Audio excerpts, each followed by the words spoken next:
corto y por derecho les propongo hoy que conozcamos a don José Rubio, al doctor Rubio, que es presidente de la ONG Search for All, Cirugía para Todos, que es urólogo. Doctor, muy buenas tardes. Buenas tardes. Están ustedes celebrando el 10º aniversario ya de esta ONG. Sí, el tiempo corre rápido y cuando empezamos hace 10 años, pues tampoco pensábamos que íbamos a estar donde estamos, pero gracias a Dios pues estamos aquí y bien. ¿Y dónde están ustedes? ¿En qué punto se encuentra la organización? Bueno, la organización es una organización multifacetaria, es decir, no solamente lo más llamativo es cuando las vamos allí a operar y tal, pero realmente el objetivo no es solamente eso, sino es traer a gente de África subsahariana, bueno, o de otras partes del mundo, que aún no se ha dado el motivo, pero vendrán a formarse aquí a Valencia, formarlos, están aquí una temporada y luego ya sí que viene lo de dotarles de material e ir allá, ¿no?, a operar, pero tenemos muchas facetas, muchas especialidades médicas y bueno, el desarrollo ha sido, yo diría, exponencial en estos últimos 10 años. Empezarían ustedes con urología, ¿no?, que es su especialidad. Sí, empezamos, pero fue exclusivamente porque el grupo que empezamos éramos eminentemente urólogos, aunque ya también había un otorrino y enfermeras, etcétera, pero bueno, había que empezar por algo. Hoy por hoy también pues hay un grupo muy importante de cirujanos generales incluido. Hemos hecho másters aquí para ginecología, misiones compartidas de oftalmología, de otorrino, muchas especialidades. No porque la urología fuera un problema básico o determinante dentro de los muchos problemas que hay en que debe haber en esos países, ¿no? Es difícil catalogar o no, o ponderar cuál es el problema principal allí. Son tantos que la urología es uno de ellos, es una especialidad que no es tal, porque no hay urología en muchos sitios. La asume y mal la cirugía general en determinadas patologías, pero es una de esas especialidades, dijéramos, menos generales, como pueda ser la pediatría, la ginecología, la cirugía general, que en esos países no existe. No existe tampoco un otorrino, un urólogo, ni mucho menos especializado en urología pediátrica o en urología funcional, ¿no? Es decir, allí la medicina está, yo siempre la comparo como aquí hace 50 años, básicamente. Como aquí hace 50 años, pero hay universidades, hay facultades, supongo. Sí, claro. pero la formación es muy precaria. Es muy precaria, primero porque nuestra profesión probablemente es la que va de la mano de la tecnología con un avance más rápido, ¿no? Porque todas las aplicaciones de física y química y tal al final acaban redundando en unas técnicas novedosas, unas mejoras diagnósticas o unas aplicaciones terapéuticas X, que esos pacientes, yo creo que el gap se va agrandando con el tiempo, ¿no? Un ejemplo claro, por ejemplo, es la cirugía robótica, de la que creo que aquí hablamos hace un tiempo. Y la cirugía robótica que se gestó originalmente en el ejército americano para teleoperar a distancia en los sitios de conflictos bélicos, la realidad es que es una tecnología maravillosa que ofrece aquí unas mejores atenciones quirúrgicas al paciente, pero el costo que eso lleva hace que estos países pues, se agrande el gap, ¿no? Y que el objetivo para el que se gestó esa cirugía, pues bien, a lo mejor porque se necesita un robot en el sitio donde están las guerras o donde están los problemas, ¿no?, para que un cirujano experto pueda operar, en mi caso, por ejemplo, desde aquí. Sí. Eso es una utopía ahora mismo. Ojalá las tornas cambien y eso pueda ser real, ¿no?, porque entonces podríamos operar a pacientes en Liberia o en Camerún, donde estamos actualmente, desde aquí. Pero es que la realidad es que estamos intentándoles dotar de técnicas tan estándares aquí como pueda ser la laparoscopia. Aquí nadie comprendería ya operarse una colecistectomía abierta o una rodilla abierta, ¿no? Todo se hace por laparoscopia o por artroscopia. Y ahí estamos introduciendo, enseñándoles a hacer laparoscopia porque el salto cualitativo es mucho más grande de la cirugía abierta a la laparoscopia que de la laparoscopia propiamente dicha a de la laparoscopia guiada por robot. O sea, tenemos allí problemas de formación de los médicos, problemas de aparatos que no hay. Tecnología. Y me imagino que conexiones para poder operar a distancia pues también serán precarias, ¿no? Claro, evidentemente. Fíjate, una de las premisas a los hospitales donde montamos un programa formativo que contempla 3-4 años de proyecto, poder traer gente aquí a formarse. Uno de los requisitos iniciales es que tengan una aportación de luz estable. Claro. Pero claro, ¿cómo vas a meter una tecnología 5G?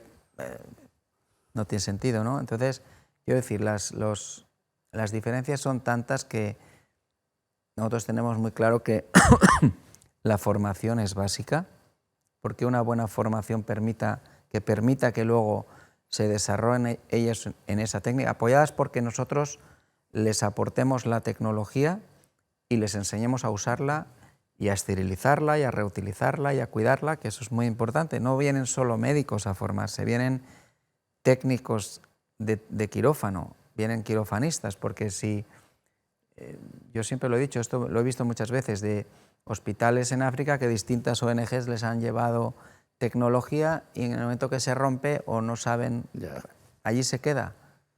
Y esto yo me di cuenta hace mucho tiempo y ya nuestra ONG plantea una formación integral para que eso no ocurra, ¿no? Para que las cosas se reparen y se sepan manejar. ¿No se reparan porque no saben, porque no pueden o porque el valor de la vida allí es más relativo que... Bueno, yo creo que no se el reparan primer mundo? Básicamente porque no hay una infraestructura fácil para reparar tecnología muy puntera, ¿no? Es decir, tú puedes reparar un coche más o menos y eso lo reparan, te das cuenta que los coches los llevan con tiritas por todos lados, pero van. Pero claro, reparar un láser, por ejemplo, no es tan fácil, ¿no? O reparar un aparato robótico, pues no es tan fácil. Y no hay infraestructura para ello. Entonces, lo que hay que hacer es también, ya no tecnologías tan avanzadas, sino instrumental de quirófano estándar, que sepan cuidarlo, que sepan esterilizarlo bien para que no se estropee. Son muchos detalles. Pero hay conciencia allí en las autoridades, en los responsables de la sanidad, en los del gobierno, no sé. Mira, tanto Liberia como Camerún son dos ejemplos claros de unos países con unos extremos de corrupción. Si aquí nos escandalizamos de lo que tenemos, allí sería superlativo, ¿no? Entonces, la sanidad pública como aquí la entendemos no existe. De hecho, nosotros, después de muchas experiencias positivas y negativas, nos centramos en hospitales que los rijan órdenes religiosas occidentales, porque eso permite una cierta infraestructura a la que estamos acostumbrados. Cuando hemos ido a hospitales públicos es que es un desastre, porque la sanidad pública allí no existe como nosotros la entendemos, como nosotros no sabemos apreciarla aquí, ¿vale? Porque el material que puedas llevar, en cuanto te vayas lo van a robar. Caramba. Propios enfermeras o médicos para revenderlo o para usarlo en su uso particular, ¿no? Entonces es muy triste. Allí siempre pongo el ejemplo de que he visto y tengo fotografías de en las puertas de los hospitales públicos tenderetes de estos africanos en los que venden kit para un parto. El kit con el parto es pues compresas, betadina, algún antiséptico, puntos de sutura, porque si no, no te van a, si pares bien, pero si hay problemas no te van a, ¿vale? Y eso es un parto, que es lo más natural del mundo, ¿no? Pero allí la medicina, incluso en los hospitales públicos y por supuesto en los hospitales e incluso en los que llevan las órdenes religiosas, el paciente tiene que pagar algo para que porque claro, el hospital si no, no puede subsistir porque no tienen recursos públicos de medicamentos, de instrumental, etc. Entonces, claro, eso es tan diferente aquí que la gente de aquí no lo acaba de entender. No es fácil, desde luego, ponernos en esa situación. Aquí, claro, es un pilar del estado de bienestar, la sanidad pública, y allí, por lo que veo, o tienes mucha suerte y algo de dinero o estás perdido. Es triste, pero es así. Entonces, por lo menos nosotros reservamos una parte del presupuesto que tenemos para atender de forma absolutamente gratuita a aquellos pacientes que vienen en las misiones en las que vamos 6 o 7 veces al año, hay un porcentaje de pacientes que no pueden ni pagarse la cirugía, que ya de por sí, por ser de la misión, es mucho más barata, ¿no? Entonces nosotros esos pacientes los cubrimos al 100% para que puedan ser operados, ¿no? Pero sí, allí hay mucha gente que no accede a la sanidad porque no puede. Por eso, y eso está detrás de que hay unas tasas de la esperanza de vida, por ejemplo, allí es 20-25 años menos que aquí, tanto para el hombre como para la mujer. O sea que con 60 años ya estás... No, la esperanza media en Camerún, la última vez que lo vi, creo que era 51 años para el hombre. Caramba. Y 54 para la mujer o algo así. O sea, aquí está por 79, 80, por ahí. Y a todos esos médicos, asistentes, quirofanistas, todos esos que se traen ustedes aquí a aprender técnicas médicas, ¿también se les imparte algo de ética o de moral o de...? Les hacemos, porque el contraste con lo nuestro es muy grande. Creo que allí el concepto de ética y de moral lo tienen muy metido en la médula, ¿eh? Son gente que viene también, probablemente viene gente seleccionada, porque nosotros ofertamos, una vez escogemos el hospital, como te decía, en base a distintos criterios, es el propio hospital al que decimos, ahora usted envíenos la enfermera que usted crea que es más conveniente, el médico que es más conveniente. La que no se vaya a llevar después el material a su casa. Bueno, les hacemos firmar para traerlos aquí un acuerdo de fidelización, que es curioso que aquí a lo mejor no se firma, pero allí al sanitario que sea médico son 10 años, enfermeras son 5 años, les hacemos firmar ese acuerdo de fidelización de tal forma que todo lo que aprenden aquí tienen que estar luego esos años en su hospital sirviendo a su gente y que no se vayan a otro país o a otro sitio donde les paguen más. Es un requisito indispensable. ¿Y se cumple? Se cumple.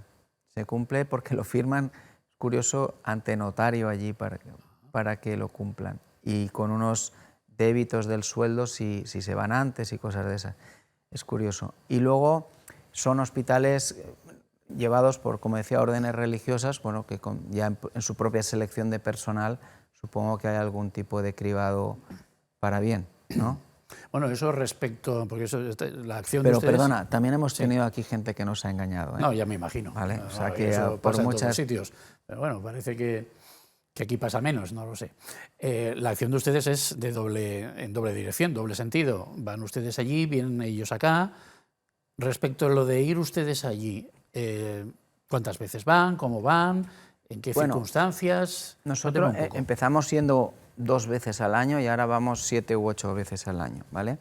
En distintas especialidades y ahora estamos centrados en Chang, en Camerún, y en Monrovia, que es la capital de Liberia, y estamos abriendo una prospección en Tanzania. Nos pagamos nosotros los vuelos, allí hay que sacar unos visados, etcétera, siempre, y vamos normalmente 10 días, 2 fines de semana y la semana entre medias. Allí nos tienen preparado muchas veces, la gente que hemos formado aquí son médicos generales, que les hemos enseñado, por ejemplo, en el caso de mi especialidad, una urología básica, les hemos enseñado a hacer diagnósticos, sobre todo por ecografía, por cistoscopia, por urodinamia, por flujometría, y nos tienen seleccionado un cribado inicial de gente, suelen ser entre 100 y 200 pacientes, que en los 2 primeros días se vuelven a recribar y se seleccionan una media más o menos de entre 40 y 45 pacientes por misión para operar. ¿Y los demás? Los demás o no son quirúrgicos o no son tan urgentes y se dejan para la siguiente misión. Muy bien. ¿Y qué pasa con esas personas a las que ya seleccionan? Esos pacientes son operados. Intentamos que las cirugías que hayan ellos aprendido aquí o que pueda por su envergadura hacer ya allí con cierta seguridad, la hagan ellos, asistidos por nosotros. En caso contrario, las hacemos nosotros. y el cuidado queda a cargo de esta gente que hemos formado aquí, ¿vale? Pero como te decía al principio, la ONG tiene un sentido hay muchas facetas, ¿no? Y una de ellas, por ejemplo, es pagarle completamente la especialización a médicos de allí en países donde tengan convenios. Desgraciadamente, los países del África subsahariana, excepto creo que Guinea, no tienen ningún convenio formativo con España. Entonces los tenemos que enviar y así hemos formado, por ejemplo, a un urólogo, le hemos pagado los 5 años de residencia a un urólogo camerunés en Burkina Faso, porque en Camerún, una anécdota, no pudo hacer, aunque hay facultad de medicina, no pudo acceder a urología por un tema tribal, porque su tribu no puede ir a la universidad. Y si él hubiera ido a la universidad, no hubiera acabado bien, por decirlo. ¿Porque la tribu no quiere que vaya a la universidad o porque la universidad no quiere que vayan? Porque las otras tribus no permiten que esa tribu vayan a la universidad. O sea, está vetada es por las otras tribus. Es como tribus. el tema de las castas en India, ¿vale? Entonces, yo cuando me contó esto decía, me estás engañando, no puede ser. Sí, sí. No, si voy me van a matar. Entonces, ¿cómo lo hicieron? ¿Para que le pagamos la universidad, la residencia en otro país, en Burkina Faso, que está... Y ahora, por un tema no exactamente igual, pero ahora estamos iniciando otra residencia también en urología de un urólogo de Liberia, que lo vamos a formar en Kenia. Pero en este caso es porque en Liberia no hay formación de urología. ¿Y de dónde sacan ustedes el dinero? Pues de donantes, amigos de Surforol, todos nosotros, todos nuestros pacientes de aquí, de Valencia, bueno, de Valencia y de España, porque esta ONG se ha expandido por toda España y hemos tenido colaboradores ya de 50 o 60 de todo el país, ¿no? Pero básicamente somos valencianos y todos nuestros pacientes conocen la ONG y muchos ayudan y luego, bueno, pues están todos los donantes que son más que bien recibidos a través de la web, de nuestras cuentas. Hay muchas formas de ayudar, están todas descritas en la web. Porque ustedes tienen su trabajo particular, cada uno, en hospitales o en consultas. Y fíjate, lo que más cuesta encontrar, porque yo entiendo que eso es una carga que en el día a día, tanto de los hospitales de aquí, los médicos, las enfermeras, vamos todos tan ajetreados, que ponerte a la espalda un médico o una enfermera para formarlo durante 3 o 6 meses, pues es una carga que mucha gente... No es que no esté dispuesta a hacerlas, sino que físicamente o asistencialmente no puede, ¿no? Entonces tenemos muchos voluntariado para ir a operar allí, tenemos más problemas para formar a la gente que traemos aquí y esto sí que básicamente vienen a formarse a Valencia porque nosotros estamos lógicamente más implicados con el espíritu de la ONG, ¿no? Tenemos un piso alquilado donde ahora tenemos 2 enfermeras camerunesas y siempre hay 2 o 3 personas en ese piso, ahí al lado de la estación del AVE, les damos unas dietas para que vivan aquí, es decir, que todo eso cuesta dinero, los billetes de traerlos, etc. Y eso es todo gracias a donaciones. Nosotros también hacemos actividades, lotería. Este sábado hay un campeonato de golf para Surforol en el campo de Picassent, en fin. Movemos, como todas las ONGs, pues nos movemos para sacar dinero, pero realmente el crecimiento que ha tenido la ONG ahora se enfrenta afortunadamente a proyectos ya que no pueden ser sufragados exclusivamente con donativos y hemos optado a ayudas públicas porque la ONG es de declaración pública, todo el dinero que se dona se puede desgravar y estamos a la espera de conseguir alguna ayuda de estas de la Generalitat. ¿Qué tipo de proyectos son esos? ¿Que ya requieren una ayuda extraordinaria? Mire, por ejemplo, la urología, como le decía, en Liberia, que es un país de 5,5 millones de habitantes, los mismos más o menos que tiene la Comunidad Valenciana, tiene 2 urólogos que se dedican... 2 urólogos para 5 millones. Sí, aquí en la Comunidad Valenciana somos para 5,5 millones unos 250, para que el oyente pueda entender la diferencia, ¿no? Y esos 2 urólogos se dedican básicamente a la urología privada con una urología de hace 50 años, porque no tienen aparataje. Entonces, después de mucha inversión en formación, porque hemos empezado por bajo en formando a un médico, ahora pagando la residencia a este otro chico, formando enfermeras, técnicos de rayos, es que es muy complejo. Ahora se ha puesto ya la primera piedra del primer servicio de urología en Liberia. Esto, que es un proyecto de $1 millón, por eso le decía que ya no es a base de lotería que se puede sacar esto, hemos conseguido para la construcción del edificio una beca de la Conferencia Episcopal Italiana, que esta nos ha venido porque tenemos un partnership con la ONG de los Hermanos de San Juan de Dios, que es la dueña del Hospital de Liberia, y a través de esta gente hemos conseguido que los obispos italianos nos den $350.000 para la construcción del edificio. Y luego la dotación técnica y tecnológica del edificio, que va desde los ordenadores a las mesas, a un setting de laparoscopia, un láser, etcétera, corre a cargo de Surforol, son $650.000, que ahora, de los cuales nosotros ya hemos aportado 150.000 y estamos abiertos a todo tipo de donativo del que quiera colaborar para esos otros $500.000, que es dinero.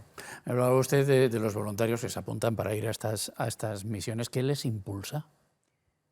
Bueno, la profesión médica ya de por sí siempre tienes a ayudar al prójimo, ¿no? Y luego allí siempre hay un puntito de aventura, de turismo sanitario, en el buen sentido, no en el sentido contrario.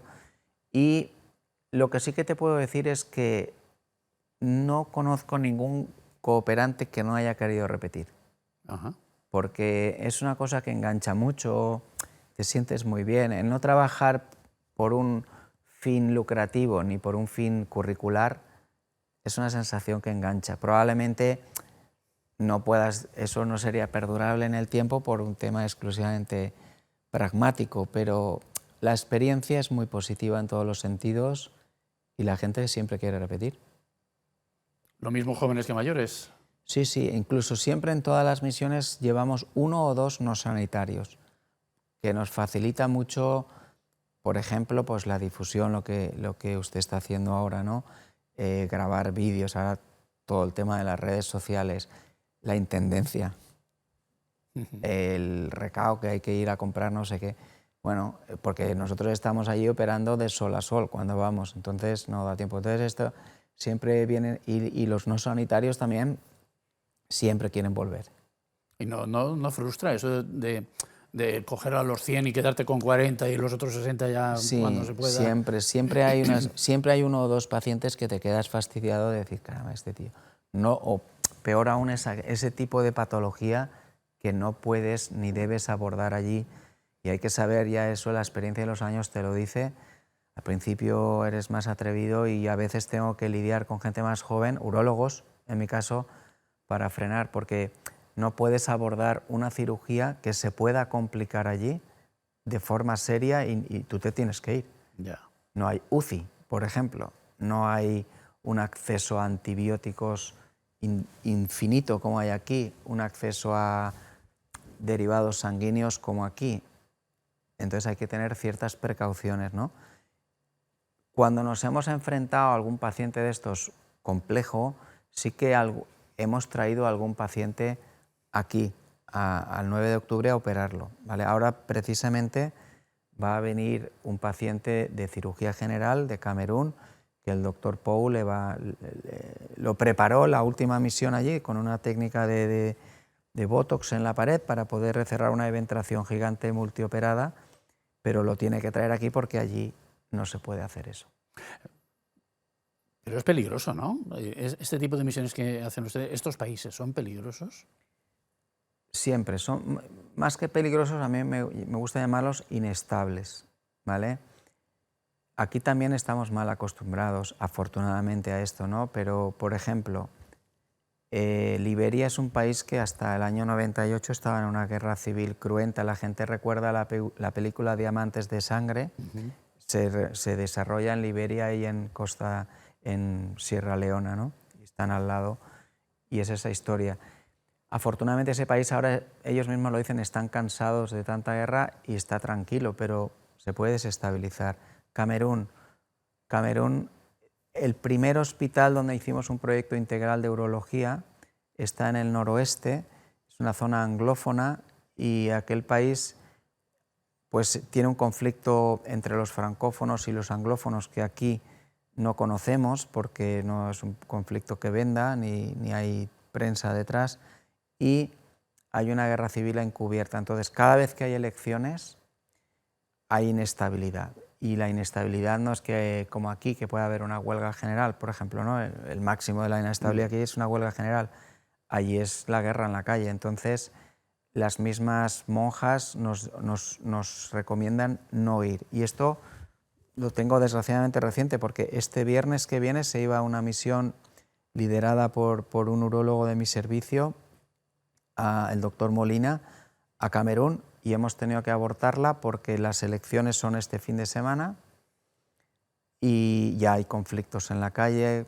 coches quemados, raptos, bueno, lío. Entonces, pues tienes que obviamente no poner en riesgo la vida. Las monjas no corren especial peligro, lo digo porque estoy pensando, claro, no tendrá mucho que ver, pero en Nigeria estamos viendo que hay matanzas de cristianos, unas barbaridades tremendas de las que apenas se habla porque estamos más ocupados con Ucrania y con Gaza que con otra cosa, pero vamos, que ahí hay también unos problemas serios. Entonces me pregunto si estos disturbios que usted me cuenta que se producen en estos países, en Camerún, Liberia, pueden afectar también a esta comunidad de religiosas de la que me hablaba. Por supuesto. La que le decía la guerra esta civil entre anglófonos y francófonos, en la zona anglófona, que es la minoritaria, que es la zona que está de Camerún, pegada a Nigeria, que es anglófona, allí hay una guerra de guerrillas en la que una persona blanca, usted o yo somos, no para matarnos, sino para raptarnos y sacar dinero, ¿vale? Entonces esto es lo que pasa con las monjas. Cuando son blancas no salen del hospital por si las raptan. Es así. Y en esa zona ahora sigue el conflicto larvado y seguimos sin poder ir después de una inversión importante en formación y en tecnología. Y está eso allí en stand-by hasta las autoridades no les ofrecen tampoco ningún tipo de garantía. No, porque la única garantía que te ofrece allí es la embajada española, que es cuando ha habido problemas a donde hemos ido. Las autoridades de allí, desgraciadamente también la policía es muy corrupta y es complejo. Por eso cuando hay un mínimo atisbo de problemas dejamos de ir porque, caramba, no puedes tener esa responsabilidad sobre gente que va en voluntariado, ¿no? Otra cosa es pues una vocación religiosa que están allí y es otra decisión. ¿Se sienten ustedes suficientemente reconocidos? Digo ustedes y otras ONGs y otros médicos. Estaba pensando en el doctor Cavadas, que también va 2 por 3, bueno, cuando puede, supongo, a estos países a realizar operaciones difíciles o a traerse gente aquí. ¿Suficientemente reconocidos? Bueno, yo creo que ningún sanitario busca que se le reconozca por eso. Simplemente son proyectos muy bonitos que te realizan mucho. ¿En sus trabajos les ponen pegas? ¿Cómo hacen ustedes? ¿Cogen días de vacaciones para...? Bueno, ¿cómo se hace eso? La sanidad pública española para las plazas estatutarias sí que contempla unos días de cooperación, respetando el sueldo y tal. Luego ya en la sanidad privada pues es más fácil porque tú te organizas, ¿no? Pero bueno, sí que hay muchos problemas, hay gente que no les dejan venir, etcétera, e incluso nosotros hemos sido gente que trabajábamos antes en un sistema más público en días de nuestras vacaciones, ¿no? Pues doctor, quiero agradecerle mucho su labor, quiero agradecerle que haya venido hoy a contarnos todo esto y quiero felicitarle por esos primeros 10 años de Search for All, de Cirugía para Todos, la ONG que usted preside, netamente valenciana, pero ya vemos que con una componente internacional muy destacada. Gracias. Gracias a vosotros por la ayuda vuestra. Gracias. Gracias.